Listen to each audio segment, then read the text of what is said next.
Nagniningning ang mga mata ng 30 taong gulang na si Berhel nang makita niya ang labis na kasiyahan sa mga mata ng kanyang nobya na si Monica.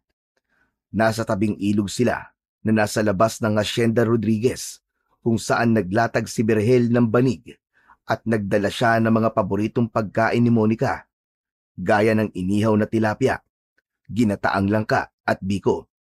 Sa ganung paraan naisip ni Berhel na ipagdiwang ang ika-4 na anibersaryo ng kanilang pagmamahalan. Nagustuhan mo ba, mahal ko? Hindi ko lang nagustuhan. Gustong-gusto ko, Berhel. At lahat talaga ng paborito kong pagkain ay niluto mo. Siyempre naman. Gusto ko maging espesyal ang araw na ito para sa ating dalawa.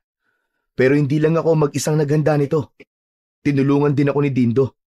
Hayaan mo. Kapag yumaman na tayo, hindi na tayo sa tabing ilog magsi-celebrate ng ating anniversary. Sa beach o kaya sa mamahaling hotel tayo pupunta. Berhel, hindi ko naman kailangan ng magarbong selebrasyon. Basta, kasama kita. Sapat na yun sa akin. Pero gusto kong ibigay ang maginhawang buhay sa'yo, Monica. Ganong buhay ang nararapat sa'yo. Kaya nagsusumikap ako sa buhay. Ngumiti si Monica at masuyong hinaplos ang muka ni Berhel. Napakapalad ko talaga. At ikaw naging nobyo ko, Berhel. Maraming salamat. Kasi araw-araw mong pinaparamdam sa akin kung gaano ako kaspesyal at kung gaano mo ako kamahal. Isang matamis na ngiti ang isinagot ni Berhel sa sinabing yun ni Monica. Umupo na sila sa banig at nagsimula na silang kumain. Habang kumakain ay hindi maiwasang pagmasdan ni Berhel ang kanyang nobya. Monica, mahal ko, ilang anak ba ang gusto mo? Ha? Anak kagad? Pambihira. Hindi pa nga tayo kasali. Doon din naman papunta yun di ba? Ilan nga? Sabihin mo na sa akin. Siguro mga 3 lang. Ang gusto ko, 2 lalaki, tapos 1 babae. Yan. Gusto ko rin ng ganon. Saka, sana magkaroon din tayo ng sariling bahay. Ayoko na habang buhay tayo nandito sa asyenda. Tama ka dyan, Berhel. Iba rin kapag may sariling bahay. Para naman, hindi dinumero ang dalaw natin. Hayaan mo. Darating din tayo sa bagay na yan, Monica. Gusto ko, kapag nakaipon na tayo, aalis na tayo rito at magtutungo tayo sa syudad. Matapos magsalita ni Berhel, ay napansin niya ang biglaang pananahimik ni Monica. Naramdaman niya agad na may gumugulo sa isipan ng kanyang nobya. Oh, sandali lang. Bakit bigla kayatang tumahimik, mahal ko? May problema ba? Naisip ko lang kasi yung natagpo ang patay kaninang umaga. Nakakaawa si Mang Mulong. Ang dami niyang anak na naulila. Berhel, sana talaga makaalis na tayo dito. Halos sunod-sunod na kasi ang patayan dito at mga taong nawawala. Huwag ka mag-alala, mahal ko. Kapag nakaipon na tayo, aalis kagad tayo dito. Konting tiis na lang. Pero paano? Kung hindi kagad tayo makaalis dito, Berhel. Natatakot ako na baka mamaya may mangyaring masama sa atin. Naiintindihan ko ang takot mo, mahal ko. Pero tandaan mo, magkasama tayo. Hanggat magkasama tayo, walang masamang mangyayari sa atin. Lalong-lalo na sa'yo, Monica. Poprotektahan kita hanggat sa abot ng aking mga kaya. Isang matipid na ngiti ang isinagot ni Monica kay Berhel, ngunit bakas pa rin sa maganda nitong muka ang takot. Sige na. Tama na ang ganyang usapan. Saka na lang natin pag-usapan ng ganyang bagay. Gusto ko masaya lang tayo ngayon. Anniversary natin, di ba? Pasensya na, mahal ko. Hindi ko lang maiwasang isipin yun. Nag-aalala kasi ako para sa ating dalawa. Matapos yon, ay pinagtuunan na nila ng pansin ang kanilang pagkain. Binago ni Berhel ang kanilang pinag-uusapan. Naging topic nila ang mga nakakatawang experience nila ni Monica at ang mga plano nila sa hinaharap. Mas gumaan ang pakiramdam niya nang makita niyang tumatawa si Monica, lalo na kapag nagbibitiw siya ng mga biro. Makalipas ang ilang sandali, ay naglublob na sila sa malamig at malinis na tubig sa ilog.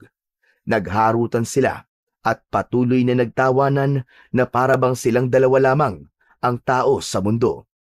Hindi nagtagal ay parehas na silang napagod at napagkasunduan nila na umuwi na para makapagpahinga. Sandaling lumayo si Monica upang magpalit ng tuyong damit, habang si Berhel naman ay nagligpit ng kanilang mga gamit at pinagkainan. Ngunit habang abala si Berhel sa kanyang ginagawa, ay bigla niyang narinig ang malakas na tili ni Monica. Agad tumakbo si Berhel patungo kay Monica. Pagdating niya roon, nakita niyang nakatayo si Edwin, ang anak ng may-ari ng asyenda, sa harap ni Monica. Halos 2 di pa lang ang layo nito sa kanyang nobya. May dala itong shotgun na nakasabit sa balikat nito. Mabilis na lumapit si Berhel kay Monica. Sir Edwin, ano pong ginagawa niyo rito? Kailangan mo pa bang itanong sa akin yan, Berhel? Halos sakop pa rin ang lupa namin ang ilog na to. Kaya pupunta ako rito anumang oras na gustuhin ko. Kayong dalawa, anong ginagawa niyo rito? Hindi ba dapat nagtatrabaho kayo ngayon? Mawalang galang na po, Sir Edwin. Pero araw po ng pamamahinga namin ngayon ni Monica. Kahit na. Ayoko ng pakalat-kalat kayo kung saan-saan. Napansin ni Berhel ang kakaibang tingin ni Edwin kay Monica. Lalaki rin siya, kaya alam niya na tila may kasamang pagnanasa ang sulyap na ginawa nito sa kanyang nobya. Nang hindi na sila nagsalita, ay umalis na rin si Edwin. Habang papalayo si Edwin, tinignan ni Berhel si Monica. Ayos ka lang ba, mahal ko? Ano ba nangyari? Huwag ka mag-alala. Ayos lang naman ako. Nagulat lang ako kasi biglang dumating si Sir Edwin. Basta, hanggat maaari, umiwas ka sa kanya. Masama ang kutob ko sa lalaking yun. Nanginginig na tumango si Monica. Iniwanan na muna ni Berhel si Monica upang makapagpalit na ito ng damit, habang siya naman ay bumalik sa pagliligpit ng kanilang mga pinagkainan. Noon pa man, ramdam na ni Berhel na interesado si Edwin kay Monica. Kaya naman, sa tuwing nasa paligid ang anak ng kanilang amo, ay hindi siya umaalis sa tabi ng kanyang nobya. Habang naglalakad sina Berhel at Monica pabalik sa kanilang kubo, ay hindi naiwasan ni Berhel na sariwain sa kanyang isipan kung paano sila nagkakilala ng pinakamamahal niyang si Monica. Si Monica ay ipinanganak at lumaki sa Hacienda Rodriguez. Ang mga magulang nito ay mga dating trabahador sa hacienda at doon din pumanaw ang mga ito. Sa pagkakataon na yon, ay dumating si Berhel sa hacienda bilang isang bagong trabahador at agad niyang napansin si Monica dahil sa pagiging simple at masipag nito. Hindi nagtagal, nakaramdam si Berhel ng pagkagusto kay Monica at nagsimula ng manligaw. Matapos ang ilang buwan ng ligawan, ay naging magkasintahan sila at nagsimula ng isang simpleng buhay sa isang maliit na kubo sa loob ng hacienda. Bagamat magkasama sila sa ilalim ng iisang bubong, iginagalang ni Berhel ang pagkababae ni Monica. Ipinangako niya sa kanyang sarili. Nagagawin lamang nila ni Monica ang bagay na yon kapag kasal na silang dalawa.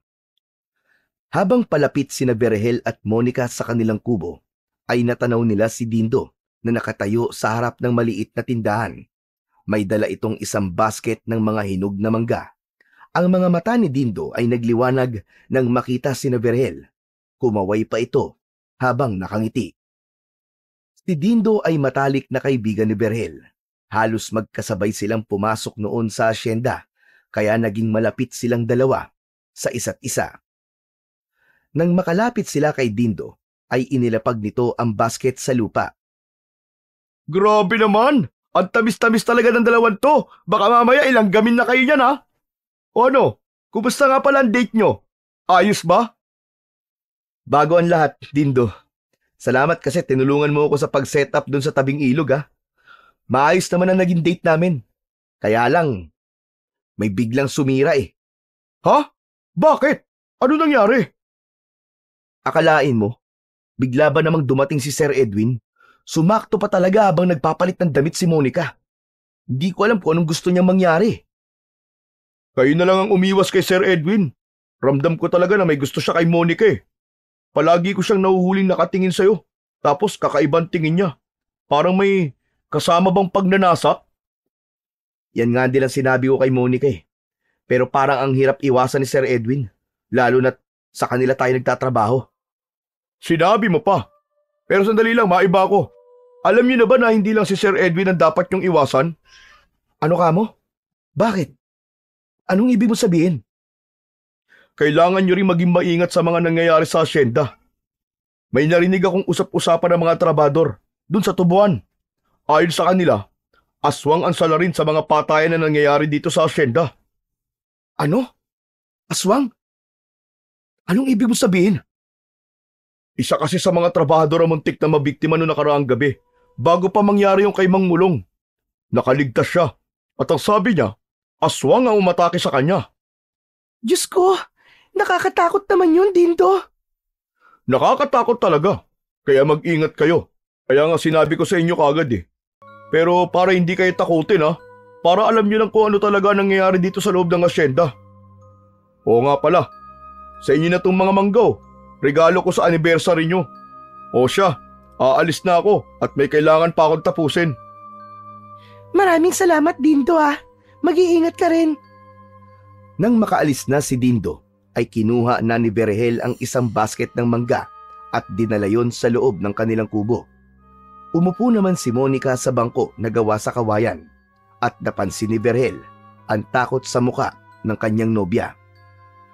Mahal ko, iniisip mo pa rin ba yung sinabi ni Dindo tungkol dun sa aswang? Sa tingin mo, aswang ba talaga yung pumapatay sa mga trabahador dito sa asyenda? Hindi ko alam, mahal ko. Pero aswang man o hindi, dapat pa rin tayong maging maingat. Lalo na't tila walang ginagawang hakbang sina Sir Armando at Sir Edwin para wakasan ang mga patayan dito. Mas lalo tuloy ako natakot, Berhel. Paano kung tayo naman ang sunod na magiging biktima ng aswang? Monica, alam kong natatakot ka, pero hindi ko hahayaang may masamang mangyari sa'yo.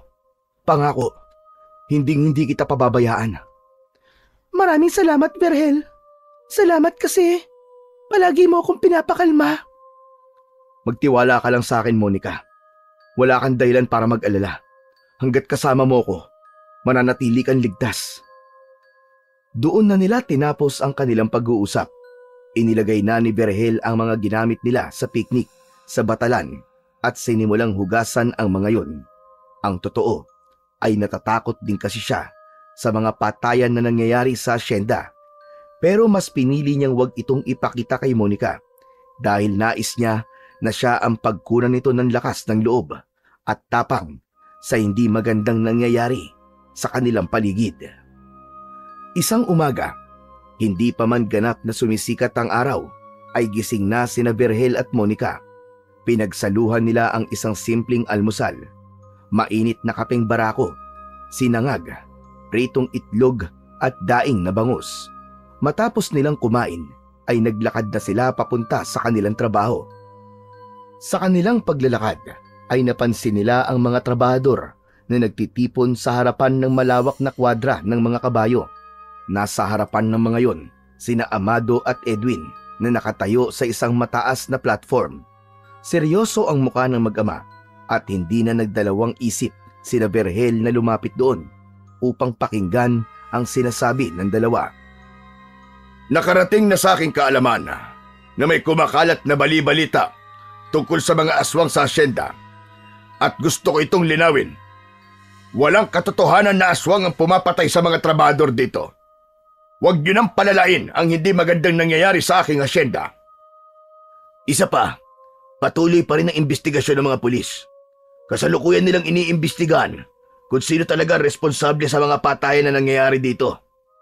May hinala ang mga otoridad na ang mga kalaban namin sa negosyo ang may kagagawa ng lahat ng ito.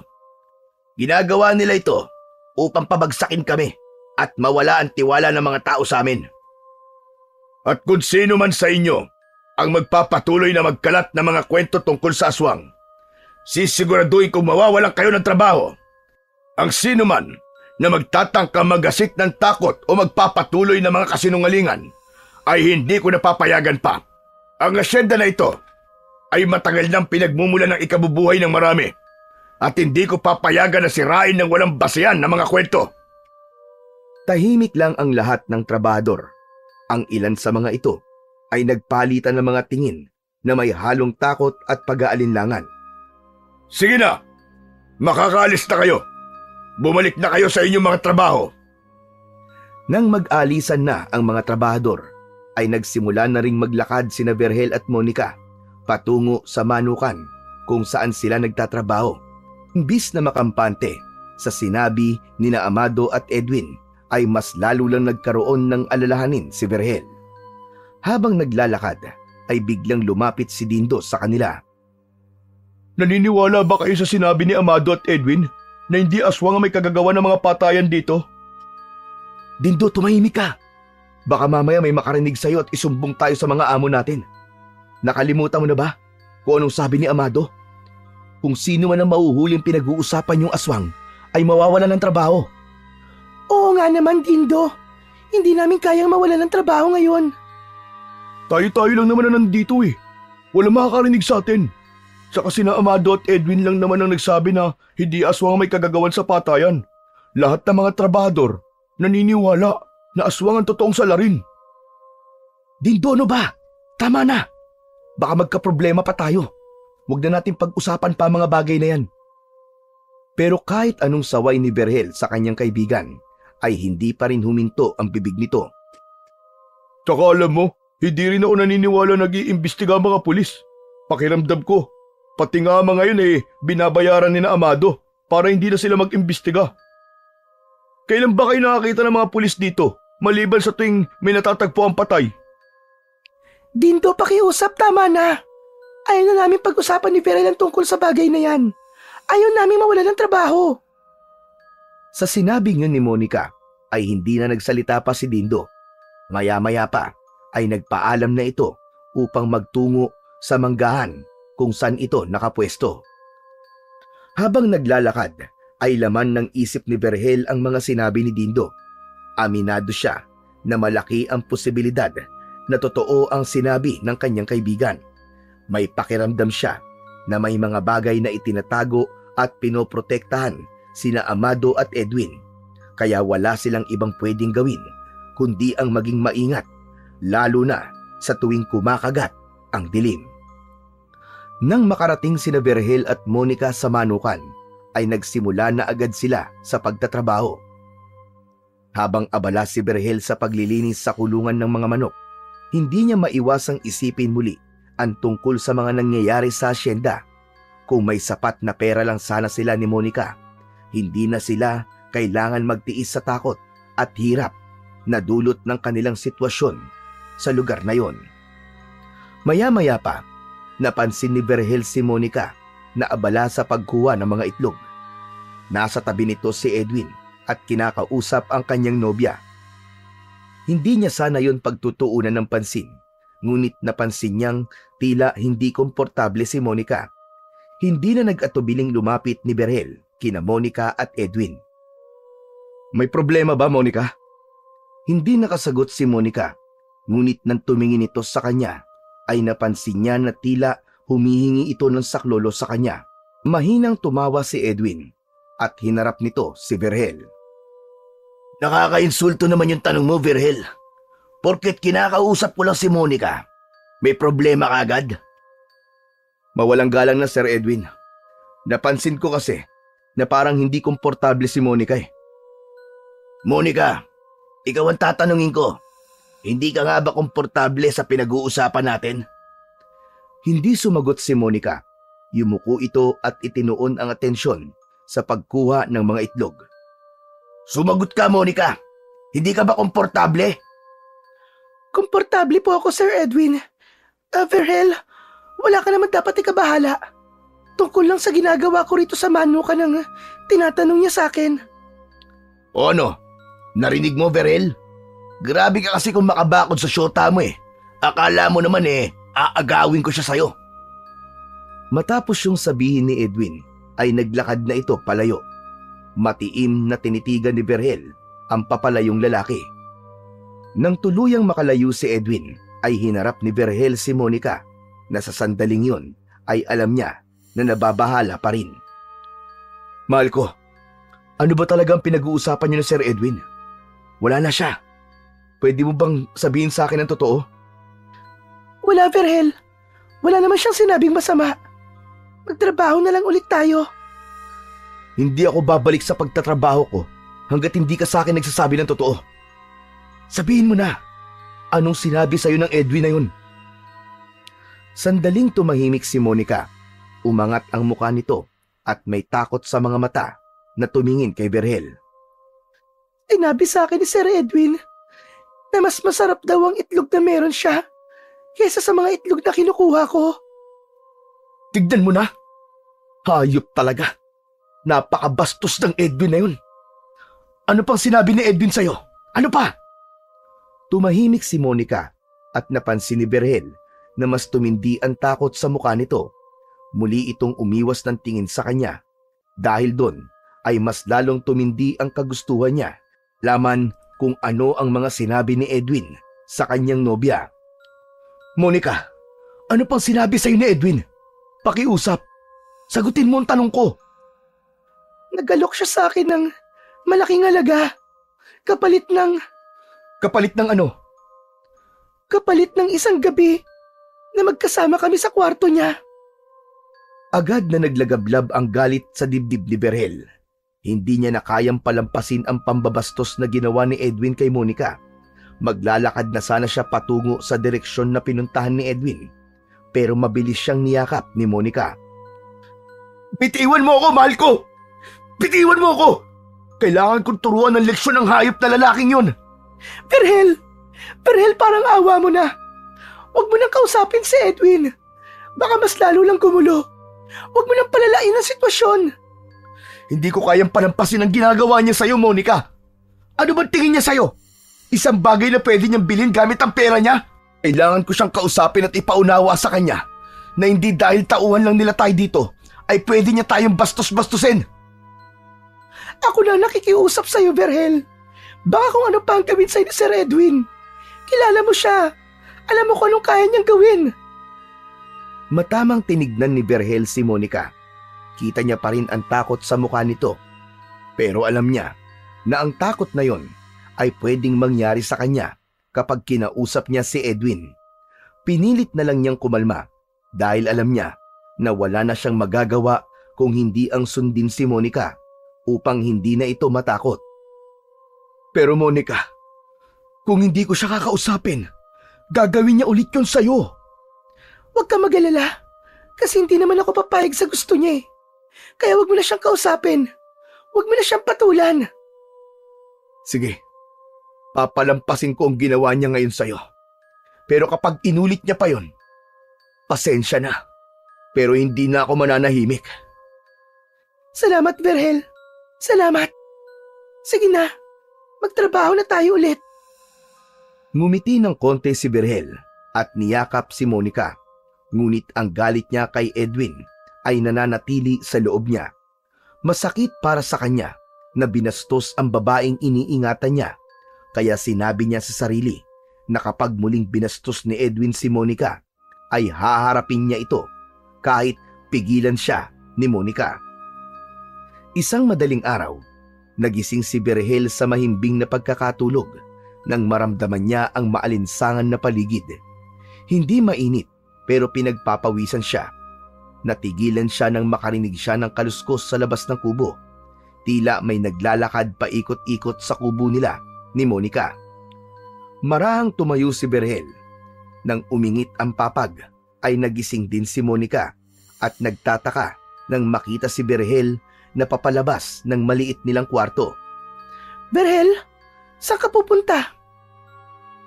Parang may tao sa labas. Lalabas lang ako sandali. Ano? Huwag ka na lumabas. Baka kung ano pa mangyari sa'yo. Dito ka na lang. Huwag ka mag-alala.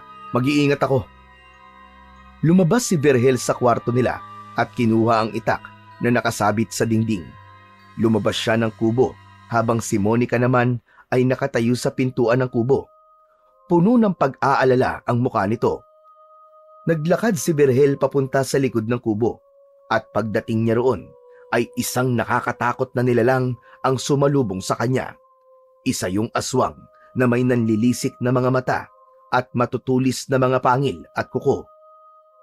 Inatake ng aswang si Berhel. Sinunggaban siya nito at kinagat siya sa leeg. Malakas na napasigaw si Berhel dahil sa labis na sakit. Sinubukan niyang saksakin ng aswang gamit ang itak, ngunit pinigilan siya nito. Hinawakan ng aswang ang kamay niya at bumaon doon ang matutulis nitong kuko. Nabitiwan ni Berhel ang itak at halos panawa na siya ng ulirat dahil sa labis na sakit na lumukob sa kanya. Nakita niya si Monica na lalapit sana pero agad niya tong sinigawan. "Tumakas ka na, Monica! Tumakas ka na! Humingi ka ng saklolo! Bilisan mo!" Akmang sasakmalin ng aswang sa leeg si Berhel, ngunit sa huling sandali, narinig nila ang malakas na sigaw ng mga trabahador na tumatakbo papunta sa kanila. May dalang mga sulo na apoy ang mga yon. Sa pagkakataon na yon, ay pinakawalan na ng aswang si Berhel at mabilis itong tumakbo, palayo, hanggang sa tuluyan na yung nilamon ng kadiliman. Mabilis siyang nilapitan ni Monica. Sunod na lumapit sa kanya ang mga trabahador at tinulungan ng mga ito si Berhel na makabangon. Kasama si Dindo sa mga trabahador na naroon. Dindo, kailangan natin siya madala kagad sa ospital. "Oo, sige Monica. Kukuha lang ako ng sasakyan. Sandali lang." Sa lalim ng sugat ni Berhel sa balikat ay ramdam niya ang malakas na pagbulwak ng dugo roon. Sa kabila ng nangyari, nagpasalamat pa rin siya na hindi nagtagumpay ang aswang na patayin siya. Labis ang pasasalamat niya kay Dindo at sa iba pang trabahador dahil kung hindi dumating ang mga ito, malamang ay isa na siyang malamig na bangkay ng oras na yon. Pagdating sa ospital, ay agad na inasikaso si Berhel ng mga doktor at nurse. Matapos matahi ang malalim niyang sugat, ay pansamantala siyang dinala sa hospital ward upang doon makapagpahinga ng maayos. Nasa tabi ng higaan niya si Monica na namumugto ang mga mata at labis ang pag-aalala para sa kanya. Kumusta ka na, mahal ko? Masakit pa ba mga sugat mo? Medyo makirot pa, mahal ko. Pero okay lang. Kaya ko naman. Mabuti na lang talaga at dumating si Dindo. Oo nga pala. Nasaan si Dindo? Gusto ko magpasalamat sa kanya at sa mga trabahador na tumulong sa atin. Bumalik na si Dindo sa asyenda. Maaga pa ang trabaho nila mamayang umaga. Kaya pagkatid nila sa atin dito, umalis na rin sila kagad. Sinabi pala sa akin ni Dindo na bumuo sila ng grupo ng mga trabahador na magro-ronda sa asyenda tuwing gabi. Gusto kasi nila na mahuli yung aswang. Pero Berhel, hindi na talaga ligtas sa asyenda. Hindi ko na kayang manatili pa ron. Kailangan na talaga nating umalis. Huwag ka mag-alala, mahal ko. Hindi na tayo magtatagal doon. Matapos ang nangyari, kahit ako ayoko na manatili ron. May konti naman tayong naipon, di ba? Bahala na kung saan tayo aabot sa perang meron tayo. Ang importante, makaalis tayo sa asyenda sa lalong madaling panahon at makapagsimula ng bagong buhay na walang takot. At higit sa lahat, magkasama tayong dalawa at nagmamahalan. Salamat naman at pumayag ka rin sa gusto kong mangyari, Berhel. Ayokong hintay na ikaw naman na mapahamak. Hindi ko kakayanin yun. Kaya bago pa mangyari yun, ay aalis na tayo sa asyenda. Nagpatuloy ang pag-uusap ni Berhel at Monica. Pinagplanuhan na nila ang gagawin nila sa oras na makaalis sila sa asyenda. Aminado si Berhel na wala pa silang sapat na pera para magsimula ng panibagong buhay sa ibang lugar. Ngunit natatakot siya na manirahan sa asyenda. Kung siya lang, kaya niyang manatili roon, pero natatakot siya na baka sa susunod na pag-atake ng aswang ay si Monica na ang saktan nito. Kinaumagahan, sinabihan si Berhel na maaari na siyang makalabas. Niresetahan na lang siya nito ng mga gamot na dapat niyang bilhin at tinuruan si Monica kung paano lilinisin ang mga sugat ni Berhel. Sandaling iniwanan ni Monica si Berhel sa ward dahil kailangan itong bayaran ang bill nila. Makalipas ang ilang sandali ay bumalik na ito at sinabi nito kay Berhel na makakauwi na sila. Paglabas nila ng ospital, nagulat sila nang makita si Edwin na nakatayo sa labas. Ngumiti ito ng malaki nang makita sila at naglakad ito papalapit kina Berhel at Monica. Sir Edwin, ano pong ginagawa niyo rito? Nakarating sa akin ang balita na inatake raw kayo ng aswang no madaling araw. Ikinalulungkot ko nangyari sa inyo, lalo na sa iyo, Berhel. Akala ko ba hindi ka naniniwala sa aswang? Sa nangyari sa iyo, Berhel, parang unti-unti ko nang nauunawaan na may mga bagay dito sa mundo na mahirap paniwalaan pero totoo. Siguro nga, may katotohanan ng mga sinasabi ng tao sa asyenda na aswang ang pumapatay sa mga trabador. At sana, aksyonan nyo ng problemang yun sa asyenda. Pero maiba ako. Ano po ba talagang ginagawa nyo rito? Susunduin ko kayo. Inutusan ako ni Papa na iatid kayong dalawa pabalik sa asyenda. Kahit man lang sa ganitong paraan, ay makatulong ako sa inyo. Hindi na kailangan, Sir Edwin. Kaya na naming umuwi ng kami lang. Maraming salamat na lang po. Wala naman sigurong masama kung tatanggapin yung tulong ko. Ako na mag-aatid sa inyo. Sige na. Huwag na kayong tumanggi. Tinignan ni Berhel si Monica at nakita niya ang alinlangan sa mukha nito. Ngunit naisip ni Berhel na mas magiging komportable sila kung sasabay sila kay Edwin pabalik sa asyenda. Sige, Sir Edwin. Payag na po kami. Ayos! Tara na, para makauwi na agad kayo sa bahay niyo sa asyenda. Nagpatiuna si Edwin habang nakasunod dito sina Berhel at Monica. Mahal ko, bakit ka pumayag na iatid niya tayo? Para makauwi na agad tayo. Saka sa tingin ko naman hindi ka naman niya babastusin kasi kasama mo ko. Nang makarating sila sa nakaparadang sasakyan ni Edwin, ay sumakay na sila sa likod, habang si Edwin naman ay pumwesto sa may driver seat at agad nitong pinaandar ang kotse palayo sa ospital. Tahimik na nakaupo sina Berhel at Monica sa likurang upuan ng kotse ni Edwin. Hindi maintindihan ni Berhel, ngunit habang sakay sila ng kotse ni Edwin, ay bigla siyang kinabahan. Pakiramdam niya ay may hindi magandang mangyayari. Makalipas nga lang ang ilang sandali, binasag ni Edwin ang katahimikan na namagitan sa kanilang tatlo. So ano? Ano ang plano niyo pagkatapos ng lahat ng nangyari? Mabutit na itanong mo yan, Sir Edwin. Para makapagpaalam na kami ni Monica sa iyo ng personal. Teka, anong ibig mo sabihin? Aalis na kami ni Monica sa asyenda. Hindi na kami mananatili ron. Natatakot na kami sa posibleng mangyari. Lalo na't sigurado na kami na meron ngang aswang doon. Kung yan ang desisyon nyo, igagalang ko. Hindi ko kayo pipigilan.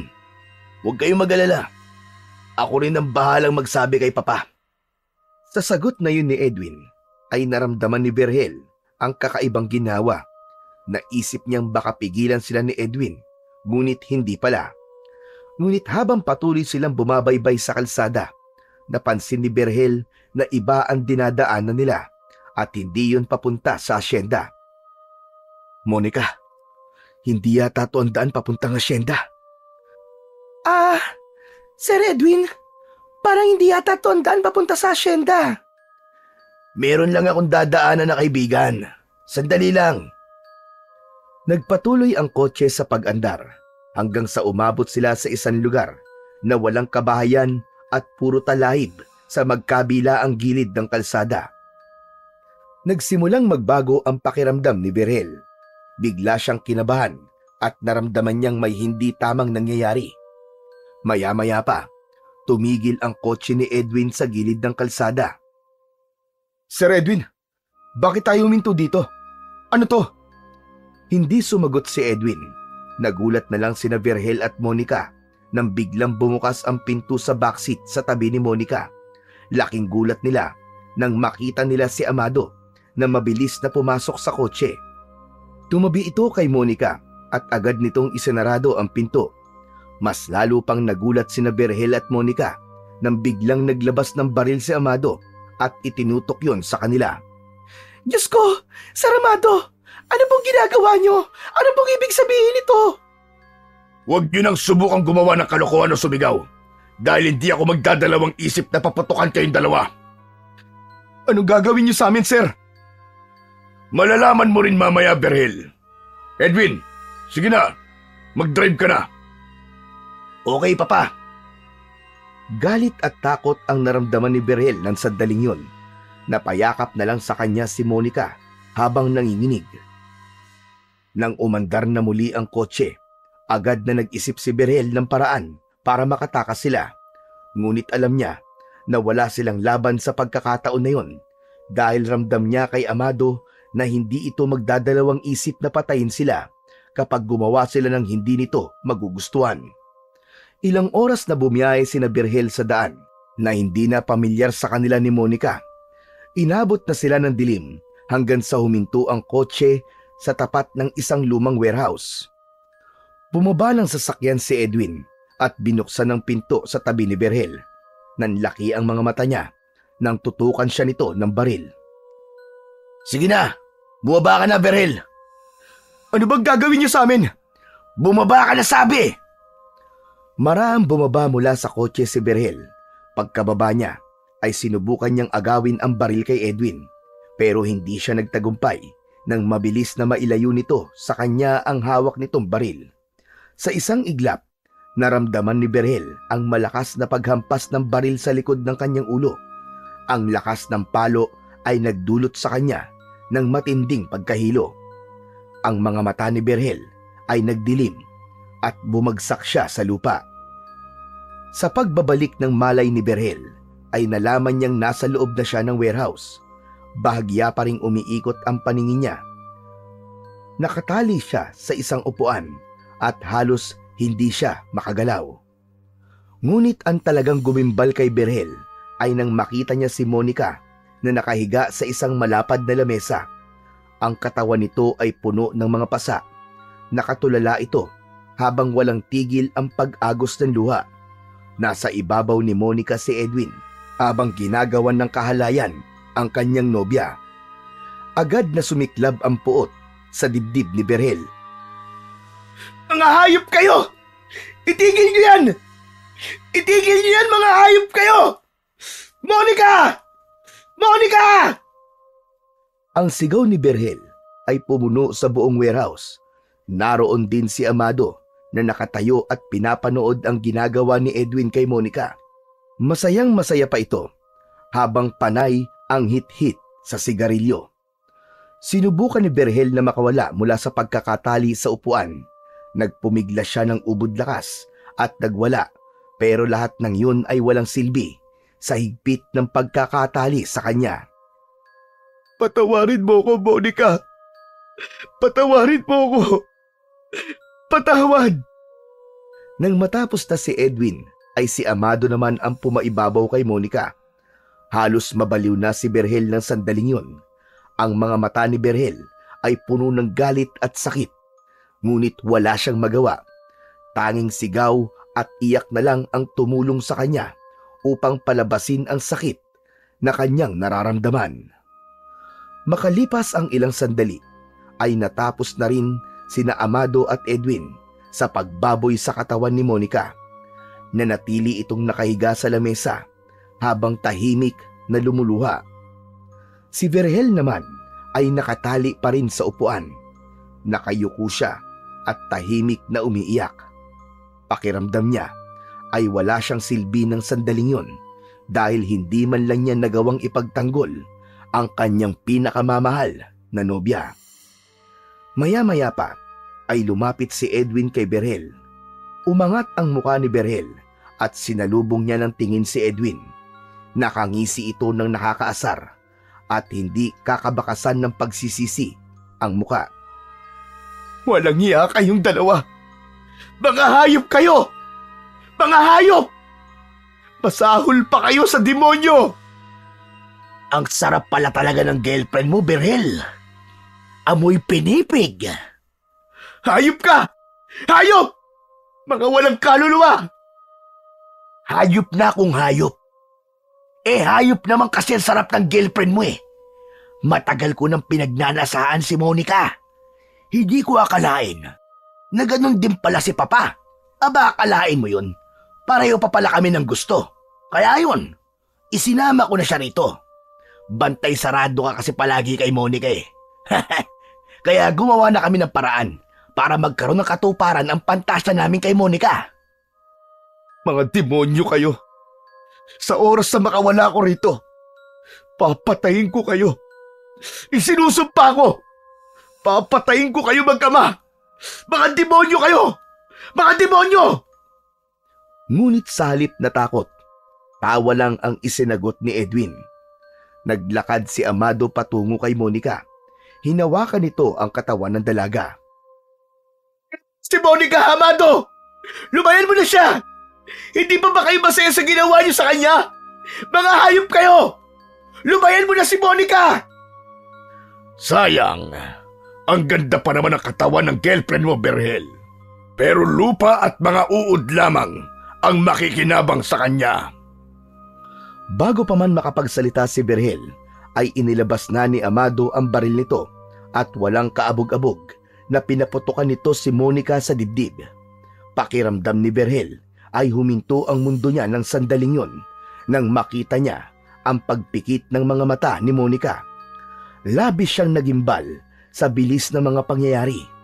Halos mabaliw na siya nang isigaw niya ang pangalan ng kanyang nobya. Ngunit ang pagsigaw ni Berhel ay agad na naputol nang siya naman ang tinutukan ni Edwin ng baril. Nang paputokin nito ang baril, ay naramdaman niya ang pagbaon ng bala sa kanyang dibdib. Agad na nagdilim ang paningin niya at matapos yun ay wala na siyang naalala sa mga sumunod na nangyari. Hindi akalain ni Berhel na mabubuhay pa siya matapos siyang barilin sa dibdib ni Edwin. Marahan niyang ibinukas ang kanyang mga mata at doon niya nalaman na hila siya ni Amado sa kanyang mga paa. Habang si Monica naman ay si Edwin ang humihila. Nasa isang kagubatan sila na wala siyang ideya kung saan. Hindi siya gumalaw dahil alam niya na kapag nalaman ni na Edwin na buhay pa siya, ay tutuluyan siya ng mga ito. Makalipas lamang ang ilang sandali, ay huminto na sila. Papa, sigurado ka ba na walang makakakita sa katawan ng dalawang to dito sa hukay? Sigurado ko, Edwin. Ang hukay na yan ay puno ng mga makakamandag na ahas. Kaya walang magpupunta rito. Maglalaho na lang na parang bula sina Berhel at Monica. Wala silang pamilya, kaya wala nang maghahanap sa kanila. Nanatiling hindi gumagalaw si Berhel. Pinag-isipan niya ang mga susunod niyang gagawin upang hindi magtagumpay ang dalawa sa plano ng mga ito. Umalis si Amado sa tabi ni Edwin. Lumapit ito sa katawan ni Monica at hinawakan yun sa dalawang kamay, habang si Edwin naman ay sa mga paa. Binuhat ng dalawa si Monica at inihulog sa hukay na nasa kanilang harapan. Hindi na napigilan pa ni Berhel ang sarili at nagsimula siya gumalaw. Pilit siyang gumapang patungo sa hukay upang tingnan ang nangyari sa kanyang nobya. Ba, tingnan mo nga naman at buhay ka pa palang hayop ka. Talagang matibay ka, ah. Pusa ka ba? At siya man buhay mo? Napahinto sa paggapang si Berhel nang tapakan ni Edwin ang ulo niya. Ipinagdiinan pa nito ang ilalim ng sapatos nito at halos mapahalik na siya sa lupa. Gagawin ko ang lahat para mabuhay. Babalik ako at sisiguraduhin ko makapaghihiganti ako sa inyo. Sa impyerno na lang tayo magkita, Berhel. Doon mo na lang gawin yung paghihiganti na sinasabi mo. Tinulungan ni Amado si Edwin na buhatin si Berhel. Walang kahirap-hirap na naiangat ng dalawa ang katawan niya mula sa lupa. Sa paglingon niya sa hukay ay nakita niya na may kalaliman yun. Dahil sa nangihina pa rin ay hindi na nagawang manlaban pa ni Berhel. Maya-maya pa ay tuluyan na siyang itinapon ni na Edwin sa hukay. Pakiramdam ni Berhel ng mga sandaling yun ay bumagal ang pag-andar ng oras at habang nahuhulog siya sa hukay ay nakita niya ang mukha ni na Edwin at Amado na nakasilip sa hukay habang may malademonyong ngiti sa labi ng dalawa. Hanggang sa naramdaman niya ang lakas ng pagbagsak ng katawan niya sa malamig na lupa. Narinig pa niya ang malakas na pagtawa ni na Edwin bago umalis ang mga yon. Gumapang ang kirot sa buong katawan ni Berhel. Luminga siya sa paligid upang hanapin ang katawan ni Monica, ngunit sa hindi maipaliwanag na pangyayari ay hindi niya yon nakita. Maya-maya pa, narinig niya ang pagtunog ng mga ahas sa paligid niya. Wala siyang masyadong makita dahil sa dilim, ngunit ramdam niya ang paggapang ng napakaraming ahas sa kanyang katawan. Ang malamig na katawan ng mga ahas ay gumapang sa kanyang balat. Nang masanay sa dilim ang mga mata ni Berhel, ay doon niya nakita ang isang malaking kobra na mabilis na gumapang papunta sa kanya. Nag-alisan ang maliliit na ahas sa pagdating ng malaking kobra na yon. Pinaluputan siya nun at tumapat ang muka ng ahas sa muka niya. Labis siyang kinilabutan nang makita na tila umiilaw ang mga mata ng kobra. Kulay pula ang mata nun na parang maliliit na bolang apoy. Mabilis siyang tinuklaw ng malaking kobra sa leeg. Naramdaman ni Berhel ang mabilis na pagdaloy ng kamandag nito sa kanyang ugat. Nang magsimula siyang magpumiglas, ay mas lalong humigpit ang pagkakapulupot ng ahas sa kanyang katawan. Pakiramdam niya ay unti-unting nadudurog ang kanyang mga buto. Ang katawan ni Berhel ay tuluyang nawalan ng lakas, hanggang sa tuluyan na siyang nilamon ng kadiliman. Kinaumagahan, biglang nagising si Berhel nang may malamig na hanging dumaan sa kanyang muka. Napasinghap siya at isang malalim na paghigop sa hangin ang kanyang ginawa. Napagtanto niya na nasa ilalim pa rin siya ng hukay. Bumangon siya at umupo. Makalipas ang ilang minuto, ay marahan siyang tumayo. Ang unang pumasok sa isip niya ay si Monica. Hinanap niya ang katawan ng kanyang nobya, ngunit sa hindi maipaliwanag na dahilan, hindi niya nakita ang bangkay ni Monica sa loob ng hukay. Hanggang sa naramdaman niya ang kakaibang lakas na meron siya ng sandaling yon. Itinaas niya ang kanyang damit at nagulat siya dahil wala na ang sugat niya sa dibdib mula sa tama ng baril. Kinapa niya ang tuklaw ng kobra sa leeg niya at maging yun ay wala na rin. Pakiramdam niya tuloy ay isang masamang panaginip lang ang lahat ng nangyari. Hindi na muna yon inintindi ni Berhel at nagpatuloy siya sa paghahanap sa katawan ni Monica hanggang sa nakita niyang lumabas ang malaking kobra sa isang butas sa isang sulok ng hukay. Papunta yun sa direksyon niya. Titig na titig si Berhel sa kobra dahil hindi niya akalain na sobrang laki pala nun. Sigurado siya na yun din ang kobra na tumuklaw sa leeg niya nung mapunta siya sa hukay na yon. Tila nakatitig ang kobra kay Berhel at hindi niya maintindihan kung bakit tila may malalim na silang koneksyon ng ahas na yon. Hindi natakot si Berhel sa kobra. Sa halip, naramdaman niya na tila kinakausap siya nito gamit ang kanyang isip. Kaya imbis na lumayo sa kobra, ay lumapit pa siya rito. Matiim niyang tinignan ang kobra hanggang sa malinaw niyang naririnig sa kanyang isip ang nais nitong sabihin sa kanya. Nais mo kong tulungan na magigante, hindi ba? Nakuha ni Berhel ang kasagutan sa pagtitig ng kobra sa kanya. Hindi nagtagal, muling gumapang ang kobra sa lupa. Iniunat nito ang katawan nito at namangha siya nang biglang tumigas ang katawan ng kobra at nagbago yon ng anyo. Naging isang tungkod ang malaking kobra na may matutulis na dulo at ang kabilang dulo ng tungkod ay naging kahugis ng ulo ng isang kobra. Walang pagdadalawang isip na kinuha ni Berhel ang tungkod. Tumingala siya sa itaas ng hukay at nagdesisyon siyang lumabas na roon. Maingat at marahan niyang inakyat ang hukay. Nang tuluyan siyang nakalabas mula sa hukay, ay tumama sa mukha niya ang liwanag ng araw. Bumalik sa alaala niya ang lahat ng nangyari. Mula sa pangahalay ni na Edwin at Amado kay Monica, hanggang sa ang paghulog ng mga yon sa kanila sa hukay. Hindi maipaliwanag ni Berhel ang puot na nasa puso niya ng sandaling yun. Mga hayop kayo. Babalikan ko kayong dalawa. Papatayin ko kayo. Sisiguraduhin kong pagsisisihan nyo hanggang impyerno ang ginawa nyo kay Monica. Nagsimulang maglakad si Berhel upang hanapin ang daan palabas ng malawak na kagubatan. Ngunit dahil sa hindi siya pamilyar sa lugar na yon, ay labis siyang nahirapan na makita ang tamang daan palabas doon. Mabilis na lumipas ang mga oras, pero nanatiling nasa gubat pa rin si Berhel hanggang sa hindi niya na namalayan na gabi na pala. Doon na siya nakaramdam ng pagod na dulot ng walang tigil na paglalakad. Nakakita siya ng isang malaking puno at nagdesisyon siya na doon na muna siya magpapahinga. Humiga si Berhel sa ilalim ng malaking puno at hinayaan niya ang sarili na makapagpahinga para makabawi ng lakas. Pero hindi pa man tumatagal sa pagkakapikit si Berhel nang mabilis niyang iminulat ang kanyang mga mata. Isang kakaibang pakiramdam ang sumiksik sa buong katawan niya. Tila may mata na nagmamasid sa kanya. Hanggang sa isang anino ang nakita niyang gumalaw sa kanyang kaliwa.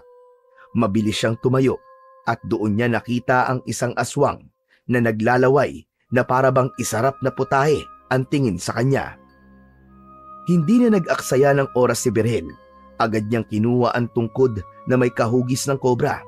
Nang hawakan niya yon, ay isang kakaibang daloy ng lakas ang gumapang mula sa tungkod patungo sa kanyang buong katawan. Ang pakiramdam niya ay parang may isang hindi maipaliwanag na enerhiya na gumising sa buong pagkatao niya. Sumugod ang aswang kay Berhel. Sinalubong naman ni Berhel ang aswang at pinigilan niya ang akmang pagsakmal na mga matutulis nitong kuko gamit ang tungkod. Tumalon palayo ang aswang, ngunit agad din itong umatake. Doon na nagsimula ang pakikipaglaban ni Berhel sa aswang gamit ang kakaibang lakas at liksi na meron siya. Pakiramdam niya ay hindi na siya tao ng sandaling yon. Ang galaw niya ay maihahalin tulad sa bilis ng isang kobra. Sa kabila ng pagiging mabagsik ng aswang, hindi yun umubras sa lakas at bilis ni Berhel. Hinampas ni Berhel ang katawan ng aswang gamit ang tungkod. Tumilapon ang katawan nito at nagpagulong-gulong sa lupa. Sa isang iglap, tila naging eksperto si Berhel sa pakikipaglaban sa aswang. Habang nakahandusay ang aswang sa lupa, ay mabilis na lumapit dito si Berhel. Inibabawan niya ito at malakas siyang sumigaw bago niya ito kinagat ng mabilis sa leeg. Malakas na sumigaw ang aswang. Nangisay ang katawan ng aswang at napansin ni Berhel na ang parteng kinagat niya rito ay bumubula. Tila binuhusan nito ng napakatapang na asido. Nang huminto sa paggalaw ang aswang, ay patuloy pa rin na nilalamon ng tila asido ang katawan nito. Tumayo na si Berhel at may pagtatakang tinignan ang kakaibang nangyari sa aswang hanggang sa may maramdaman siyang kakaiba sa loob ng kanyang bibig. Ngumanga siya at kinapa niya ang kanyang mga ngipin. Nanlamig siya nang may nakapa siyang dalawang pangil sa itaas na bahagi ng kanyang mga ngipin. Kahit hindi niya yun nakikita, alam niya na ang mga pangil na yon ay maihahalin tulad niya sa pangil ng isang kobra na tumuklaw sa kanya. Sa sandaling yon ay unti-unti nang naintindihan ni Berhel ang lahat. Tinignan niya ang tungkod na hawak niya at napagtanto niya na ang kamandag ng malaking kobra ang nagbigay sa kanya ng kakaibang lakas at bilis. At ang tungkod na yon ay ang kanyang magiging sandata sa pakikipaglaban. Sa sandaling yon ay nasa kanya na ang mutya ng kamandag ng kobra. Isang malademonyong ngisi ang sumilay sa labi ni Berhel. Sigurado siya na dahil doon ay magtatagumpay siya sa paghihiganti niya kina Edwin at Amado. Hindi pa man sumisikat ang araw, ay nagpatuloy na kagad si Berhel sa paglalakad upang makalabas sa kagubatan na yon. At sa pagkakataon na yon, ay nagtagumpay na siyang makita ang kalsada. Mula roon ay muli siyang naglakad upang bumalik sa asyenda kahit hindi siya sigurado kung ang nilalakaran niya ay ang tamang direksyon papunta sa asyenda nina Edwin at Amado. Sa gitna ng paglalakad ni Berhel ay nakarinig siya ng ugong na paparating na sasakyan. Mabilis siyang nagtago sa makapal na talahib sa gilid ng kalsada. Isang truck na may mga basket ng mangga sa likod ang dumaan at huminto sa gilid ng kalsada. Ilang metro lamang ang layo nun mula sa kinaroroonan ni Berhel. Nanlaki ang mga mata ni Berhel nang mula sa truck ay bumaba ang kaibigan niyang si Dindo. Nagmamadaling nagtungo si Dindo sa gilid ng kalsada upang umihi. Habang umiihi si Dindo, naisip ni Berhel na ang truck na yon ang tanging paraan upang mabilis siyang makabalik sa asyenda. Hindi na siya nagsayang ng oras at tahimik ngunit mabilis siyang umakyat ng truck. Walang nakapansin nang sumakay siya sa likod ng truck at nang isiksik niya ang sarili sa malalaking basket na naroon. Hindi nagtagal ay muling umandar ang truck. Sa pagkakataon na yon, naisip ni Berhel na abot kamay na niya ang kanyang paghihiganti kina Edwin at Amado dahil tila tadhana na ang gumawa ng paraan upang agad siyang makabalik sa asyenda. Makalipas lang ang mahigit isang oras, ay nakita na ni Berhel ang napakalaking gate ng asyenda sa unahan. Nang pumasok na ang truck sa asyenda, ay inihanda na ni Berhel ang sarili. Pagdating ng truck sa driveway ng asyenda, ay nagmasid si Berhel sa paligid. Alam niya na bago pa huminto ang truck ay kailangan na niyang bumaba roon dahil malaki ang posibilidad na may ibang makakita sa kanya. Maya-maya pa ay tumalon na si Berhel mula sa truck at mabilis siyang nagtago sa likod ng isang malaking puno na nasa gilid ng driveway. Nang masiguro niya na walang ibang tao sa paligid, ay mabilis siyang tumakbo patungo sa kagubatan na nasa likod ng asyenda. Nagdesisyon siyang doon muna siya mananatili habang naghihintay ng magandang pagkakataon sa muli niyang pagharap kina Edwin at Amado. Mabilis na lumipas ang mga oras. Muli na namang kumagat ang kadiliman. Tahimik na lumabas si Berhel sa kagubatan at tinungo niya ang kubo nila ni Monica sa dahilan na hindi niya alam. Nang marating ni Berhel ang kubo, ay agad siyang pumasok doon. Nilukob siya ng kalungkutan nang bumalik sa kanyang alaala ang masasayang tagpo nila roon ni Monica.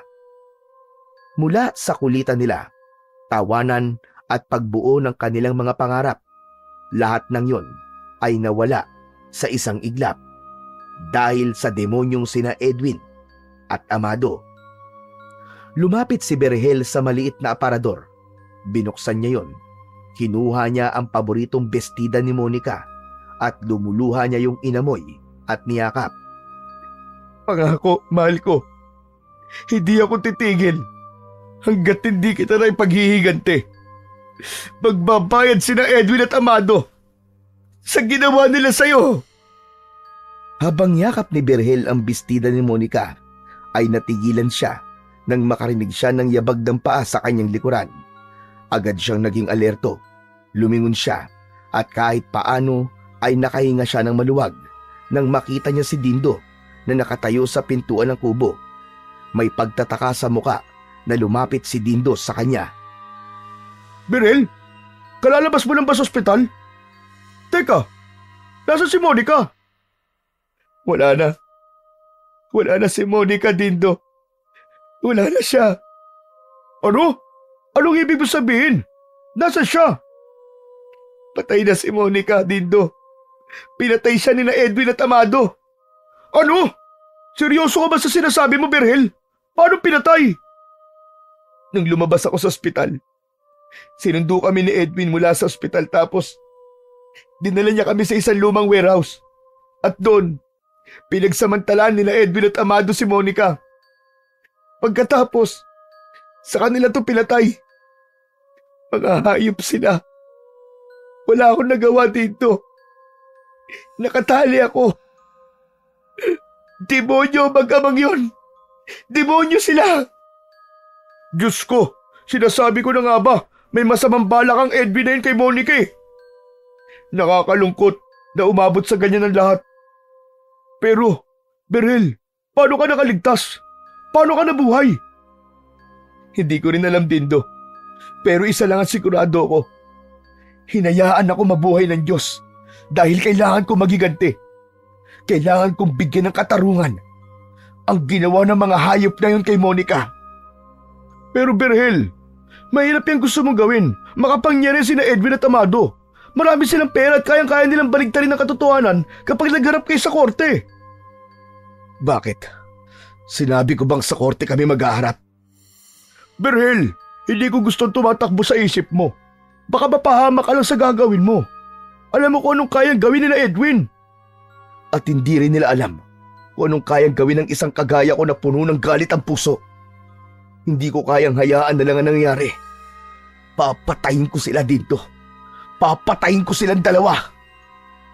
Sandaling tumahimik si Dindo. Bakas ang pagkabahala sa mukha nito. Makalipas ang ilang sandali, ay marahan itong tumango. Kung yun ang magpapagaan sa kalooban mo, hahayaan na kita sa gusto mong gawin. Pero wala ngayon sa asyenda sina Edwin at Amado.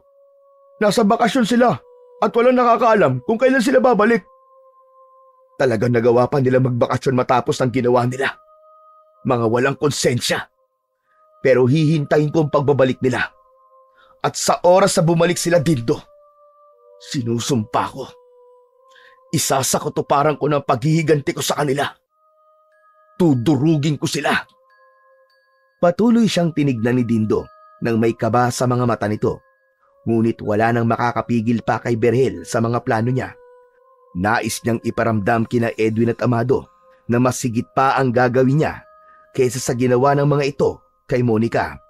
At naniniwala siya na magtatagumpay siya lalo na't nasa katawan niya ang kakaibang lakas at kapangyarihan na nagmumula sa mutya ng kamandag ng mahiwagang kobra. Nagkasundo sina Berhel at Dindo na sa kubo muna ni Dindo mananatili si Berhel dahil wala itong kasama roon. Simula noon ay doon na nanatili si Berhel habang hinihintay ang pagbabalik nina Edwin at Amado sa asyenda. Hindi siya lumalabas dahil ayaw niyang may ibang trabahador na makakakita sa kanya. Malaki kasi ang posibilidad na makarating kina Edwin na buhay pa siya o may makakakitang ibang tao sa kanya maliban kay Dindo. Naging mabagal para kay Berhel ang paghihintay sa pagbabalik nina Edwin at Amado. Bago siya matulog sa gabi, iniisip na niya kung paano niya pahihirapan ang dalawa. Isang gabi, habang naghahapunan sina Berhel at Dindo, ay napansin ni Berhel na nakatingin si Dindo sa tungkod niya na nakasandal sa dingding. Berhel, may tanong ako sa iyo. Saan mo ba nakuha ang tungkod na yon? Nakuha ko yan dun sa hukay kung saan kami hinulog ni na Edwin at Amado. Ginamit kong tungkod para makaahon sa hukay at maglakad dahil nanghihina na ako. Sa pagkakataon na yon, pinigilan ni Berhel ang sarili na sabihin kay Dindo ang tungkol sa tunay na kapangyarihan ng tungkod.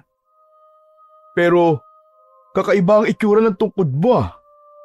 Parang kobra. Ang ganda. Hindi na lang sinagot ni Berhel ang sinabing yun ni Dindo at nagpatuloy siya sa tahimik na pagtapos sa kanyang pagkain. Matapos kumain ay si Berhel na ang naghugas ng kanilang pinagkainan.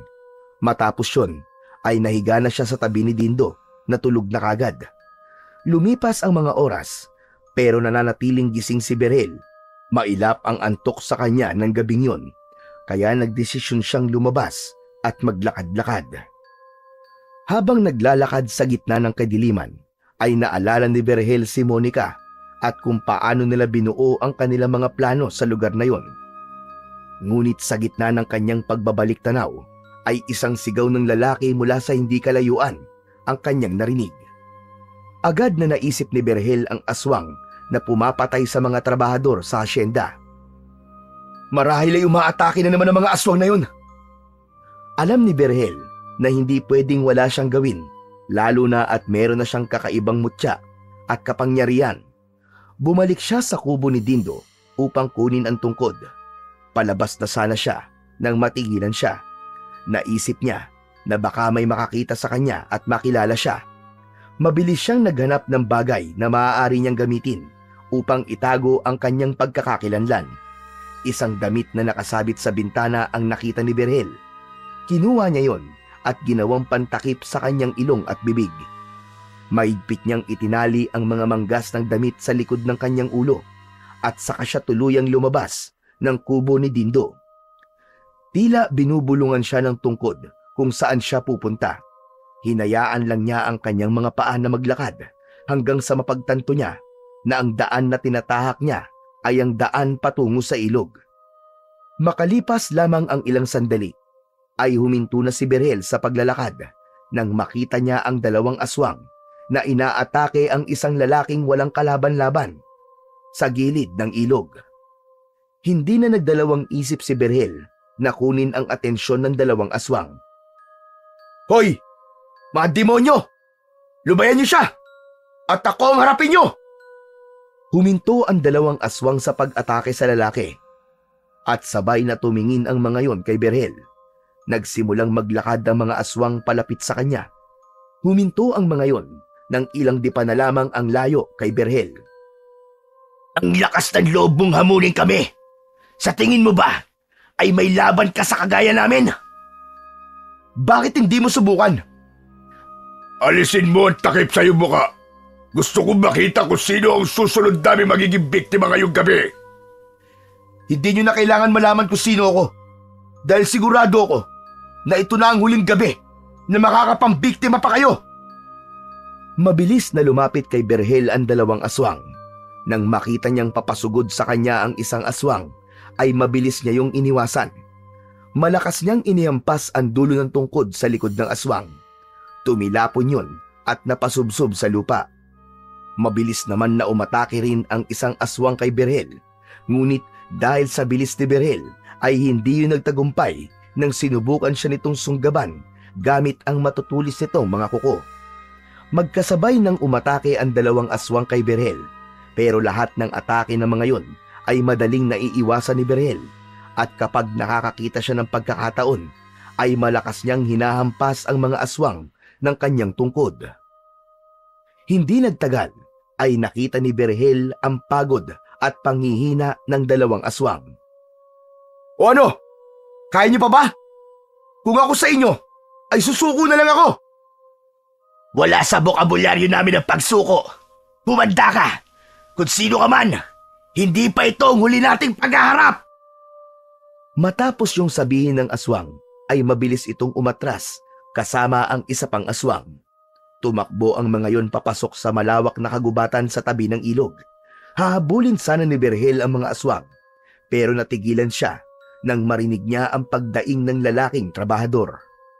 Nilapitan niya ang trabahador na noong una ay inakala niyang patay na. Puno ng sugat ang buong katawan nito mula sa kagat at kalmot ng mga aswang. Walang pagdadalawang isip na binuhat niya ang lalaki at inilayo sa lugar na yon. Dinala niya ang lalaki sa harapan ng isang kubo. Maingat niyang inilapag ito sa harapan ng pinto. Kinatok niya ang pinto ng kubo at mabilis siyang tumakbo papunta sa likod ng isang tambak ng dayami upang magtago. Hindi inalis ni Berhel ang mata sa pinto ng kubo. Makalipas lamang ang ilang sandali ay bumukas na ang pinto at isang lalaki ang lumabas. Nakita niya ang gulat sa mukha ng lalaki nang nakita nito ang sugatang lalaki na nasa labas ng bahay nito. Nang makasiguro na si Berhel na meron ng tutulong sa lalaki, ay tahimik siyang lumabas sa kanyang pinagtataguan at nagsimulang maglakad pabalik sa kubo ni Dindo. Pagdating niya sa kubo ng kanyang kaibigan, ay humiga siya kagad sa tabi ng natutulog na si Dindo. Habang binabalikan ni Berhel ang nangyari, ay nakaramdam siya ng kakaibang kasiyahan sa kanyang puso. Isang kasiyahan na dulot ng pagligtas niya sa buhay ng isang tao. Napagtanto ni Berhel na hindi lang siya bumalik sa asyenda upang maghiganti. Naroon din siya upang ipagtanggol ang mga trabahador sa asyenda mula sa mga aswang na patuloy na nambibiktima roon. Kinabukasan ng tanghali, matapos makapagluto ni Berhel ng tanghalian, ay sakto na dumating si Dindo mula sa pagtatrabaho. Agad na inihain ni Berhel ang ulam nila na pritong tilapia na may sausawan na toyo at kalamansi at sili. Inilagay niya sa gitna ng mesa ang isang kaldero ng mainit na kanin. Habang kumakain ang dalawa, ay biglang binasag ni Berhel ang katahimikan. Alam mo, Berhel, umatake na naman pala mga aswang kagabi. Tahimik lang na nakinig si Berhel. Nais niyang sabihin na alam na niya ang bagay na yon, ngunit nanatiling tikom ang kanyang bibig. Ang maganda nga lang, nakaligtas yung trabador na inatake ng mga aswang. Paano raw siya nakaligtas? Ayon dun sa kwento ng nakaligtas na trabador, habang inaatake daw siya ng dalawang aswang, ay meron daw isang lalaki na biglang dumating at nagligtas sa kanya. Nakita daw niya kung paanong nilabanan ng lalaking yun yung mga aswang. Ang lakas at saka ang bilis daw ng lalaki. Nakilala ba ng trabador yung nagligtas sa kanya? Sandaling tumahimik si Dindo. Tila nag-isip muna ito bago muling nagsalita.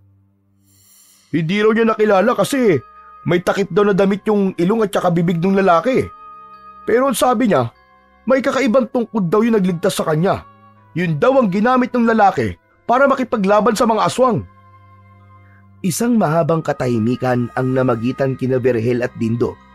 Si Berhel ay hindi na makatingin kay Dindo ng mga sandaling yon dahil may pakiramdam siya na merong hinala ito na siya ang lalaking nakipaglaban sa mga aswang nung nakaraang gabi. Berhel, hindi naman sa pag-aano-ano. Magsabi ka nga sa akin ng totoo. Ikaw ba ang lalaking tinutukoy ng trabador na nagligtas sa kanya mula doon sa mga aswang? Ikaw lang ang kakilala kong may kakaibang tungkod dito sa asyende. Hindi pinansin ni Berhel ang tanong na yon ni Dindo.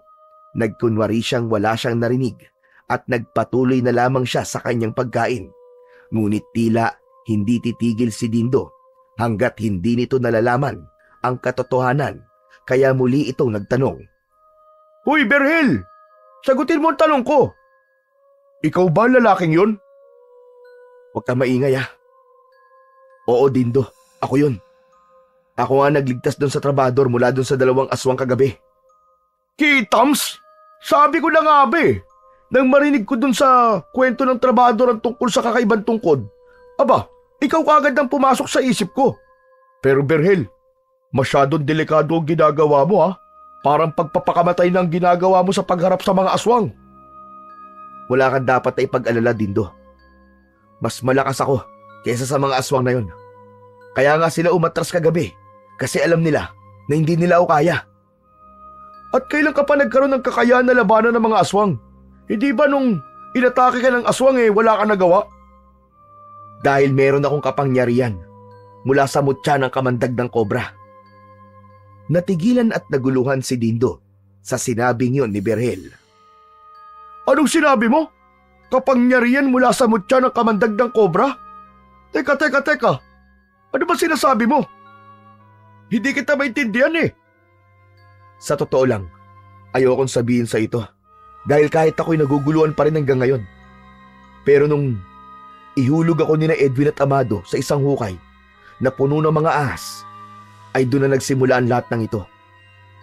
Sa pagkakataon na yon, ay ipinaliwanag na ni Berhel kay Dindo ang lahat mula sa pagtuklaw sa kanya ng malaking kobra hanggang sa magbago ito ng anyo hanggang sa maging tungkod. Nakita ni Berhel sa mukha ng kaibigan niya ang gulong-gulo na pag-iisip nito. Tama ka nga. Ang hirap nga intindihin at paniwalaan ng mga sinasabi mo, Berhel. Parang biglang sumakit ang ulo ko. Nahilo ko Alam ko, Dindo, mahirap talagang paniwalaan. Kahit ako, hindi ko alam kung anong klaseng nilalang ang malaking kobra na yon. Pero sigurado ako na ipinagkatiwala sa akin ng kobra ang tungkod na ito. Hindi lamang para magiganti, kundi para tulungan ang mga tao dito sa asyenda. Kailangan na mabigyan ng tuldok ang takot ng mga trabador sa mga aswang na matagal nang nananalasa sa lugar na ito. Kahit paano ay naging magaan na ang pakiramdam ni Berhel dahil alam niya na wala na siyang itatago pa kay Dindo.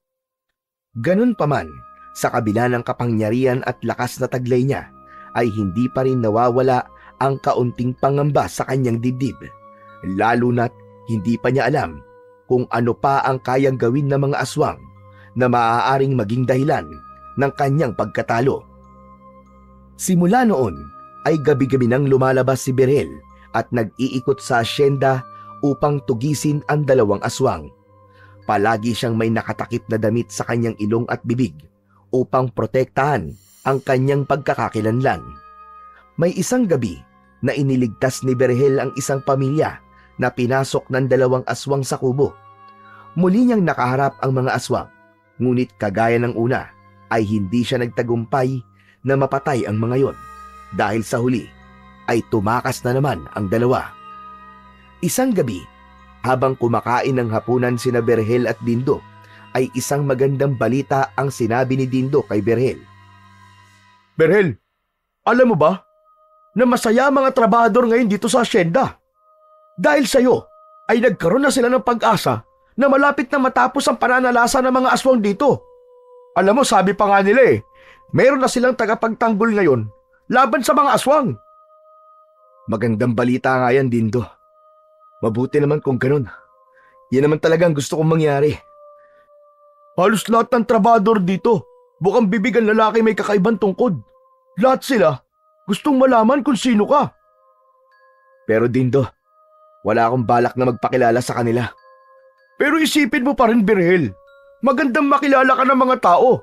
Sigurado kung sisikat ka. Hahangaan ka ng marami. Hindi ako naghahangad ng kasikatan, Dindo. Wala akong oras para dyan. Ang gusto ko lang ay tapusin ang mga aswang. Gusto ko silang mawala. Hindi lang para sa akin, kundi para sa lahat ng natatakot sa kanila. At higit sa lahat, gusto kong magiganti sa ginawa nila Edwin at Amado kay Monica. Kapag nagawa ko na ang lahat ng yun, hindi ko nagagamitin ang lakas at kapangyarihan na meron ako. Ikaw ang bahala. Sinabi ko lang naman kung ano sa tingin ko ay ang tama. Oo nga pala, Dindo. May balita ka na ba kung kailan babalik sina Edwin at Amado dito sa asyenda? Wala pa akong balita, Berhel Pero hayaan mo, kapag nalaman ko kung kailan sila babalik, ay sasabihin ko agad sa'yo. Nang sandaling yon, ay hindi na makapaghintay si Berhel na muling makaharap sina Edwin at Amado. Nais niya ng isakatuparan ang kanyang paghihiganti dahil naniniwala siya na matatahimik lamang ang kaluluwa ni Monica kapag nakuha na nito ang katarungan na nararapat para sa kanya. Kinabukasan ng gabi, napansin ni Berhel ang pagmamadali ni Dindo sa pagpasok sa kubo. Isinarado nito ang pinto at agad na lumapit sa kanya. Oh, ano nangyari sa'yo, Dindo? Para ka nakakita ng multo Berhel, dumating na sina Edwin at Amado. Bumalik na sila dito sa asyenda. Natigilan si Berhel sa sinabi ng kanyang kaibigan. Bumilis ang tibok ng kanyang puso. Sa wakas ay dumating na rin ang araw na kanyang pinakahihintay. Ayon pa sa narinig ko, magkakaroon ng pagtitipon ng mga trabahador bukas ng umaga. Kakausapin daw kami ni na Edwin at Amado. Sa wakas, ang mga hayop na yon, makakaharap ko na ulit ang dalawang walang hiyang yon. Pero mag-iingat ka, Berhel. Basta, kapag kailangan mo ng backup, nandito lang ako Sigurado ko na hindi ko nakakailanganin ng tulong mo, Dindo. Kayang-kaya ko silang patayin at dikdikin ng ako lang. Ang mga mata ni Berhel ay naglalagablab sa galit at kagalakan dahil naniniwala siya na abot kamay na niya ang paghihiganti na kanyang pinakaaasam. Mas lalong nag-alab ang kagustuhan niya na makamit ang hustisya para kay Monica dahil nasa iisang lugar na lang sila ng mga taong bumaboy at pumatay sa kanyang pinakamamahal na nobya. Kinabukasan ng umaga, sumama si Berhel kay Dindo sa pagtitipon na mangyayari sa gitna ng asyenda. Nagsuot si Berhel ng salakot at palagi siyang nakayuko upang walang makakita ng kanyang muka. Pagdating nila roon ay marami ng trabahador ang naroon at nasa unahan nga noon sina Edwin at Amado. Napako sa mag-ama ang matalim na tingin ni Berhel. Hindi siya makapaniwala na nasa harapan na niya ang dalawang tao na responsable sa pagkamatay ni Monica. Ang kanyang mga mata ay puno ng galit, ngunit nagpigil siya. Alam niyang hindi pa yon ang tamang pagkakataon upang isagawa niya ang kanyang paghihiganti. Makalipas ang ilang sandali, ay nagsimula ng magsalita si Amado. Alam ko na matagal kaming nawala ng anak ko dito sa asyenda. Pero hindi ibig sabihin nun ay hindi na namin alam ang mga nangyayari dito. Alam ko na may isang tao na sinasabing nakikipaglaban sa mga aswang.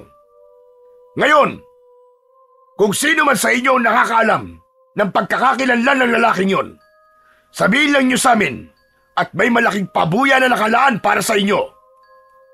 Matapos yung sabihin ni Amado, ay nagkaroon ng bulong-bulungan ang mga trabahador. Nanatiling nakatingin si Berhel kina Edwin at Amado. Ang puot sa kanyang puso ay nagsimulang mag-apoy at maglagablab. Ibinulong niya sa kanyang sarili na mamayang gabi ay pagbabayari na niya ang dalawa sa kasalanan ng mga ito. Pagsapit ng gabi, matapos ang hapunan, ay nanatiling nakaupo si Berhel. Sa isip niya ay naglalaro ang dapat niyang gawin kung paano niya mapapatay sina Edwin at Amado.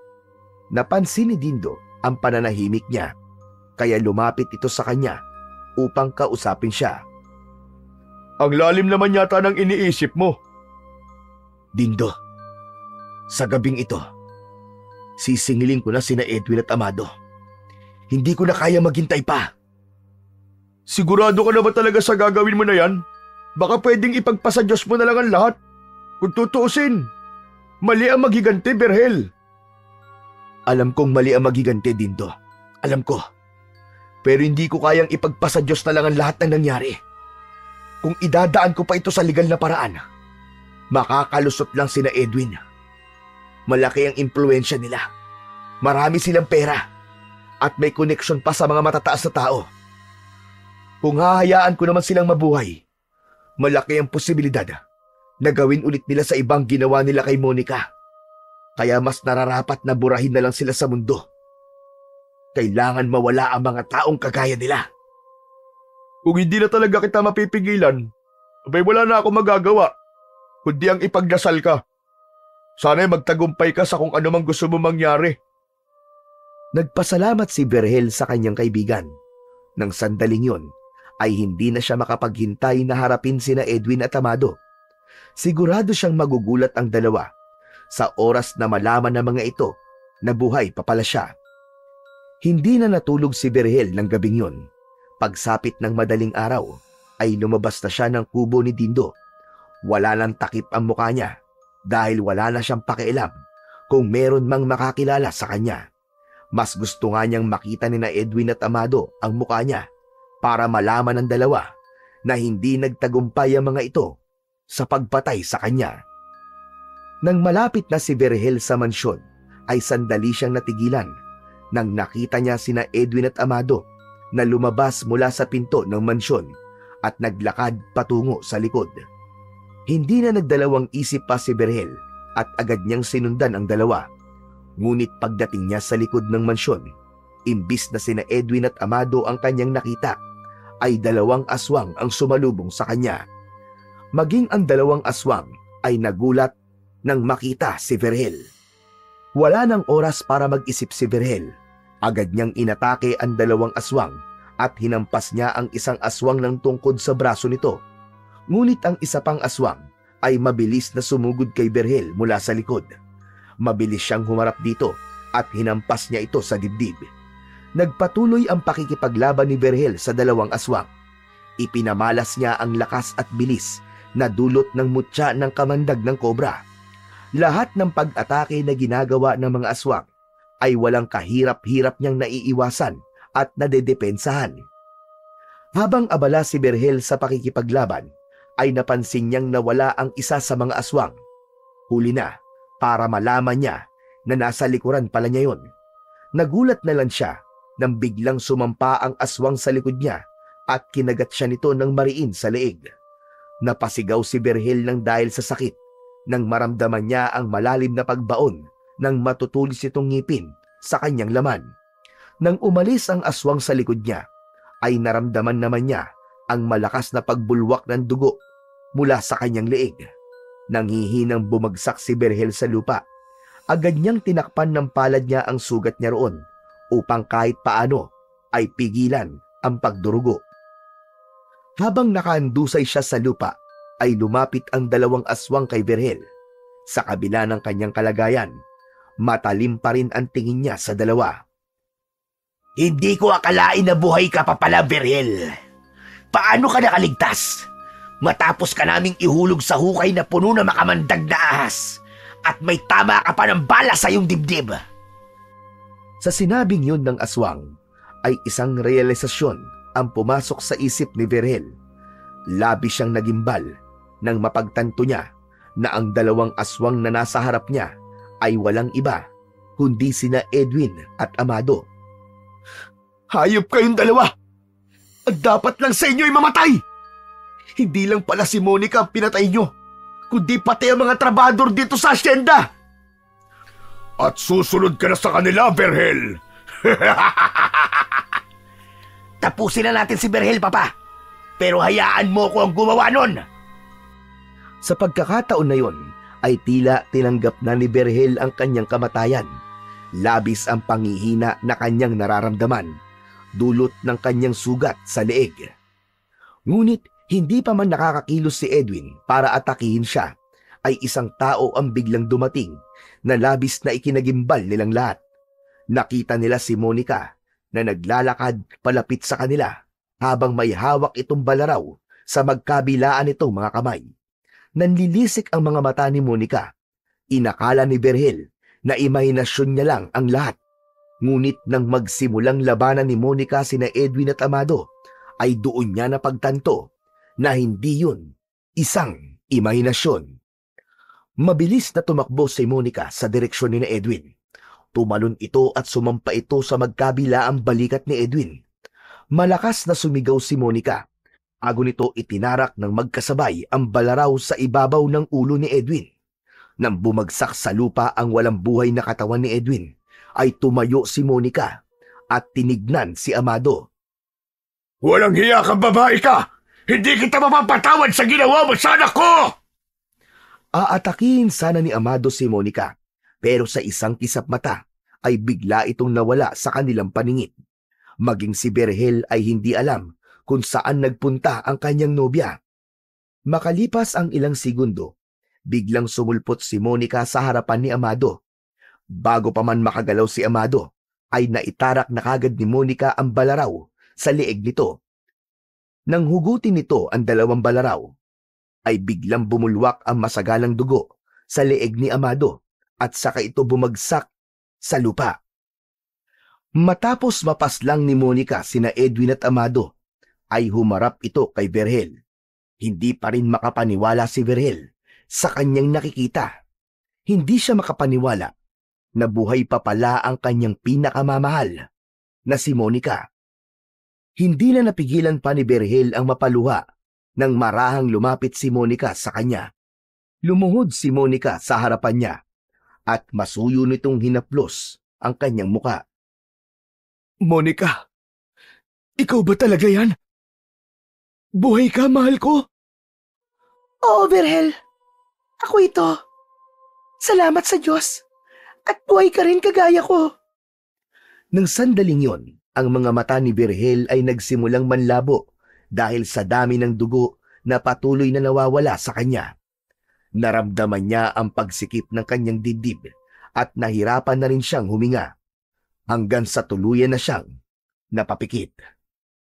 Inisip ni Berhel na kung mamamatay na siya ng sandaling yon, ay masasabi niyang napakasaya niya sapagkat bago niya lisanin ang mundong yon, ay ang mukha ng babaeng pinakamamahal niya ang huli niyang nasilayan. Nang muling bumalik ang ulirat ni Berhel, ay naramdaman niya na nakahiga na siya sa isang malambot na kama. Nanghihina pa siya, ngunit ramdam niya na malayo na siya sa bingit ng kamatayan. Sa pagbaling niya sa kanyang kaliwa, ay nakita niya si Monica na umiiyak ngunit may kasiyahan sa muka. Salamat sa Diyos! At gising ka na, Berhel! Hindi pa rin makapaniwala si Berhel na nasa harapan niya si Monica.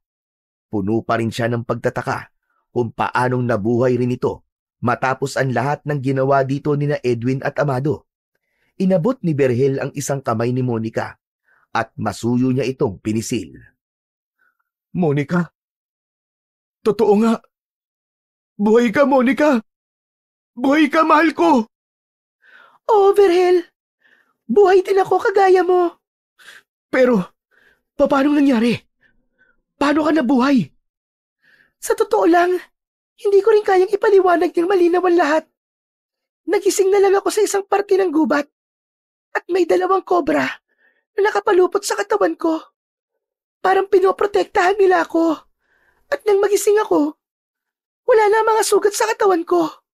At ang 2 kobra, nagbago sila ng anyo. Naging mga balaraw sila. Ang totoo, matagal na ako nasa asyenda at naghihintay ng pagkakataon para magiganti. Sandaling natahimik si Berhel.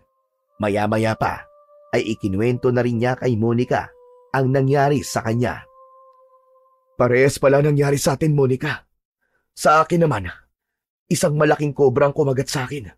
At nang magising ako, bigla na lamang naging tungkod ang kobra.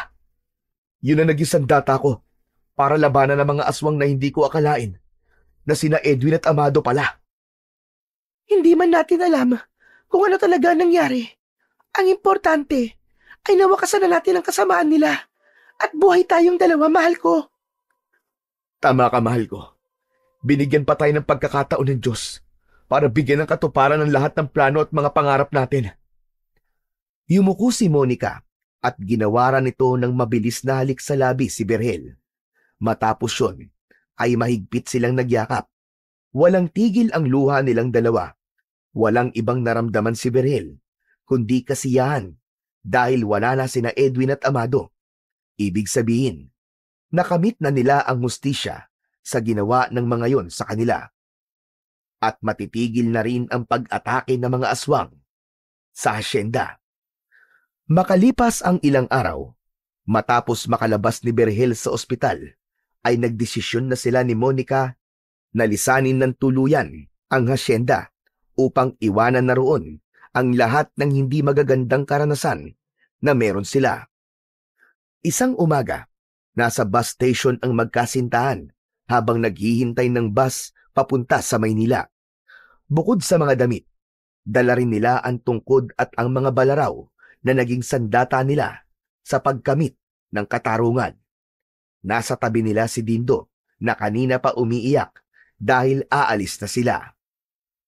Dindo, tama na nga ang pag-iyak mo. Magkikita pa naman tayo pambihira ka naman tao ka, oo. Lalo kang pumapangit Tumigil ka nga dyan. Naiiyak na nga ako Nakasaro pa ako. O siya, ano pa bang magagawa ko? Basta, mag-iingat kayo Kung may pagkakataon kayo, bumisita naman kayo sa akin. Baka mamaya kalimutan nyo na ako Makakalimutan ba naman namin ang taong nagsalba ng buhay ko? Maraming salamat, kaibigang Dindo. Kung di dahil sa'yo, malamang patay na ako ngayon. Salamat sa pag-donate mo ng dugo mo sa akin, Siyempre. Pwede ko ba namang pabayaan ka, Berhel? Nang malaman ko na parehas tayo ng blood type, hindi na ako nagdalawang isip. Ang gusto ko lang talaga mabuhay ka. Para na kitang kapatid Pero sana, Dindo, umalis ka na rin sa asyenda. Masyado nang maraming hindi magandang nangyari doon. Nasa isip ko na rin yun. Plano ko na rin naman talagang umalis doon pero nag-iipon pa ako Malay nyo. Sundan ko kayo doon sa Maynila, di ba? Yun, ayos yun. Para naman magkakasama pa rin tayong 3. Hindi na napigilan pa ni Berhel at Monica ang kanilang labis na pasasalamat kay Dindo, kaya mahigpit nila itong niyakap. Maya-maya pa ay dumating na ang bus na ang biyahe ay papunta sa Maynila. Sa huling pagkakataon ay nagpaalam na sina Berhel at Monica. Agad silang sumakay sa bus bago pa sila maubusan ng mauupuan. Sumilip silang 2 sa bintana at kumaway kay Dindo na umiiyak pa rin. Nang umandar na ang bus ay inihilig ni Monica ang ulo nito sa balikat ni Berhel. Pareho silang nakatanaw sa labas ng bintana. Alam ni Berhel na hindi magiging madali ang buhay nila ni Monica sa Maynila, lalo na't hindi sila pamilyar sa lugar na yon. Ngunit alam niya rin na hanggat magkasama sila ng pinakamamahal niyang si Monica, ay walang pagsubok at hirap ang hindi nila kakayanin. Ang puso niya ay puno ng kasiyahan sa bagong simula na naghihintay para sa kanilang dalawa.